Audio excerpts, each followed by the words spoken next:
Welcome to today's special discussion. I want you to close your eyes for a second and imagine a jungle so dense, so vast, that it has swallowed entire centuries of human history whole. For decades, we thought we had mapped it all. We thought we knew exactly how humanity's greatest ancient civilizations rose from the dirt. But deep within the remote jungles of Tabasco, Mexico, a historic, record-breaking discovery has just been made, and it is completely turning the established timeline of human civilization right on its head. We are doing a deep dive into the mysterious origins of the Maya civilization, focusing on a newly uncovered site that has left the global scientific community absolutely speechless: Aguada Fénix. If you look at the history books right now, they tell a very specific story about how complex societies form, but this single place is forcing us to tear those books up and rewrite them from scratch. Renowned archaeologist David Stewart gave a profoundly striking statement about this find. He noted that this discovery doesn't just add a new detail to the map, it shatters our oldest, most foundational assumptions about the ancient world.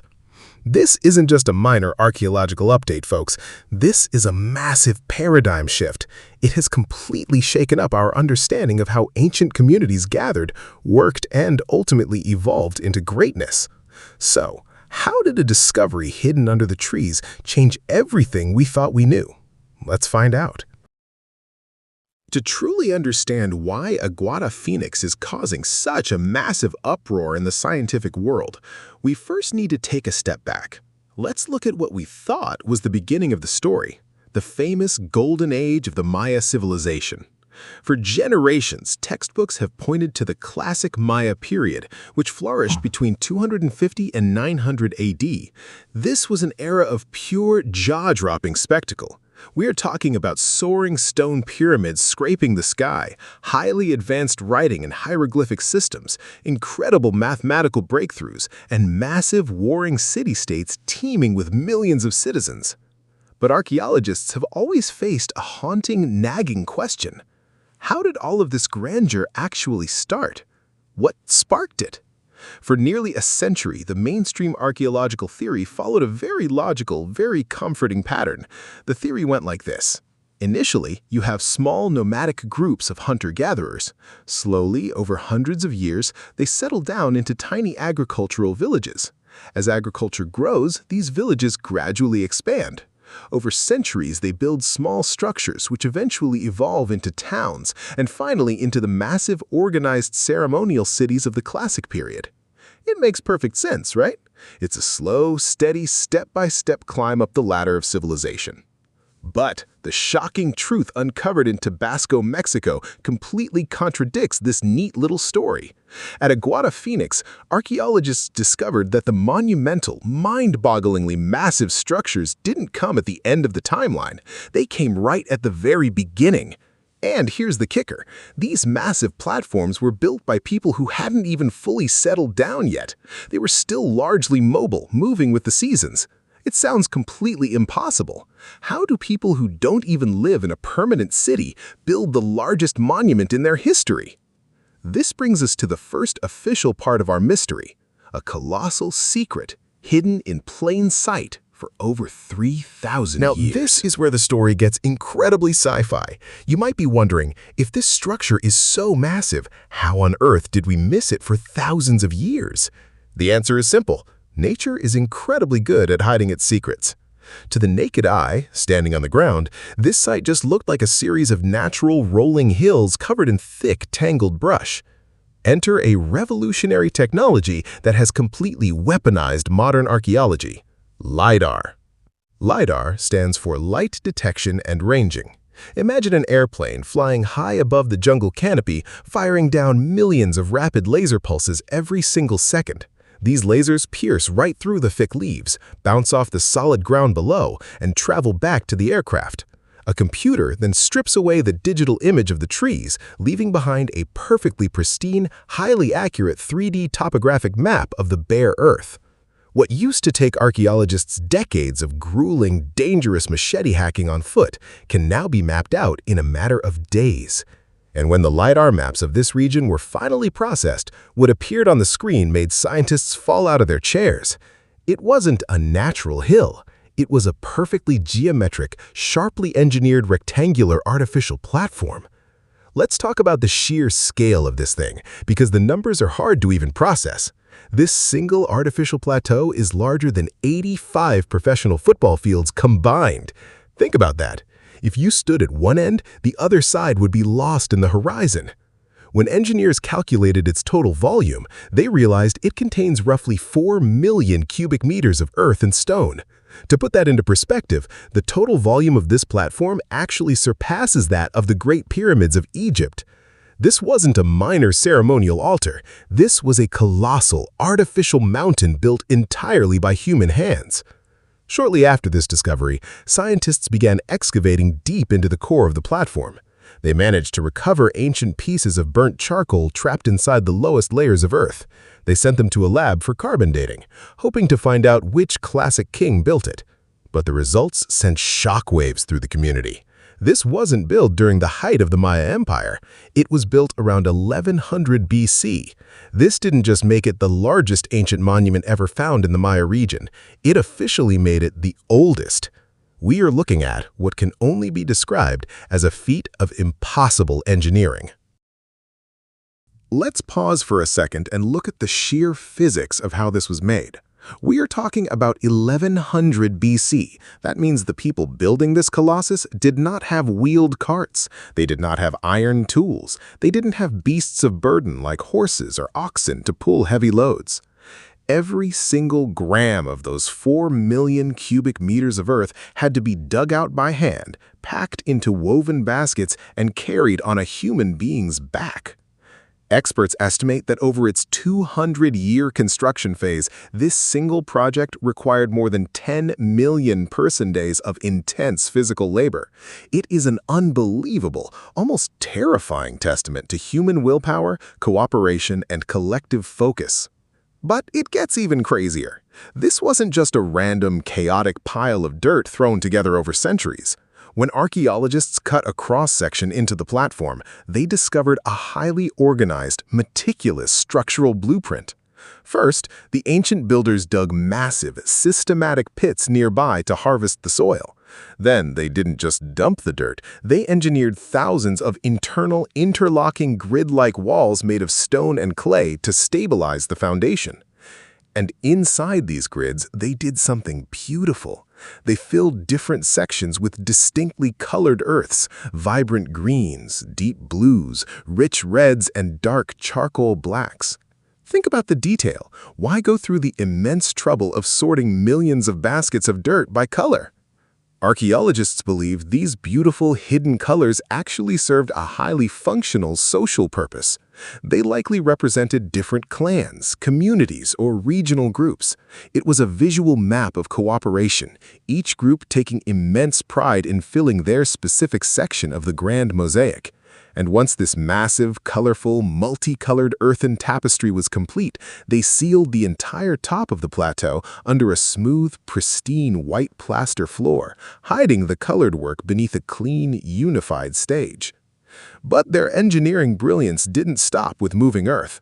The LiDAR scans also revealed a sprawling network of artificial canals and large embankments surrounding the platform. This is definitive, undeniable proof that these early builders possessed a highly sophisticated understanding of hydraulic engineering. They weren't just victims of the rainy seasons. They actively controlled the water levels, reshaped natural lakes, and engineered functional dams to support their gatherings. This tells us one thing. Aguada Fénix was not an accident. It was a masterfully planned, meticulously calculated sanctuary. This brings us face to face with a profound historical mystery. If this incredible monument was built so early, can we truly say it belongs to the Maya? Or was it built by a completely different, forgotten civilization? To solve this, we have to look closely at the sacred clues intentionally buried deep within the dirt. When teams excavated the site, they found highly specific architectural layouts known as E-groups. These are unique arrangements where a main pyramid faces a long platform to the east, specifically aligned to track the exact movements of the sun during the solstices and equinoxes. Even more astonishing was the mathematics baked into the very dimensions of the site. The distances and layout precisely mark out 130 days, which happens to be exactly half of the sacred 260-day Maya calendar. They also found precious, exotic green jade axes and highly stylized jade tools used for bloodletting rituals, deliberately buried as offerings beneath the central plaza. These exact astronomical alignments, calendar systems, and jade rituals are the definitive, unmistakable hallmarks of the great classic Maya civilization that would flourish 1,000 years later. If we look at the complete Mesoamerican timeline, the puzzle pieces finally lock into place perfectly. At 1500 BC, the ancient Olmec culture begins to emerge. By 1100 BC, construction explodes at Aguada Fénix. By 950 BC, early Maya cities like Ceibal begin to take shape. And finally, by 250 AD, the classic Maya Golden Age reaches its peak. Aguada Fénix is the ultimate missing link. It is the bridge connecting the ancient mobile nomadic groups to the grand, highly organized empires of the future. And science completely backs this up. Chemical analysis of the pottery fragments found at the site matches them like a 3D puzzle to the ancient city of Ceibal, located 180 kilometers away. Even more fascinating, when scientists analyzed the strontium isotopes in excavated human teeth, the data proved that these people weren't static. They were actively migrating across vast distances, using complex river networks to trade goods, share technology, and exchange revolutionary ideas. This brings us to the final, most mind-bending plot twist of our entire story. The birth of civilization itself and history's ultimate flip. To truly understand how revolutionary Aguada Fénix is, we have to compare it to its famous neighbor, the Olmec civilization. The Olmecs operated under a strict, powerful hierarchy. They had absolute rulers, elite classes, and powerful kings who forced the lower classes to build massive monuments to honor their power. Monuments like the famous, brooding, colossal stone heads. But at Aguada Fénix, archaeologists looked for signs of this elite ruling class. They searched for statues of powerful kings, lavish royal tombs, or palaces. And they found absolutely nothing. There are no signs of kings, no signs of a ruling elite, and no signs of forced labor. The entire social structure of this massive project was completely communal. In fact, the most prominent, sacred sculpture recovered from the entire site isn't a grand monument to a victorious warrior or a divine king. It is a simple, beautifully carved stone sculpture of a wild peccary, a native wild forest pig. Think about how profound that is. A society capable of moving more earth than the pyramids of Egypt didn't do it because a king with a whip told them to. They did it because they wanted to. They did it as equals. This single revelation completely flips our understanding of human sociology. For centuries, mainstream science has operated under the assumption that a structured, powerful state with an elite government must form first, and only then can a society gather enough power to build massive monuments. But, as archaeologist Takeshi Inomata brilliantly points out, Aguada Fénix proves the exact opposite is true. It wasn't an established, powerful state that built this colossal monument. Rather, it was the raw, beautiful collective process of coming together to build this monument that actually created their society in the first place. The work created the people. As we wrap up our discussion today, this ancient sanctuary leaves us with a deeply moving lesson about our own human nature. It reminds us that long before there were kings, empires, or complex laws, the true spark that ignited human civilization wasn't power, fear, or division. It was the simple, beautiful, and deeply human desire to cooperate, to dream big, and to build something monumental together. It's a discovery that doesn't just change how we look at the ancient Maya, it fundamentally redefines how we view the power of human cooperation forever. Thank you for listening to today's deep dive. What do you think? Does cooperation build monuments, or do monuments build cooperation? Let me know, and I'll see you in the next exploration.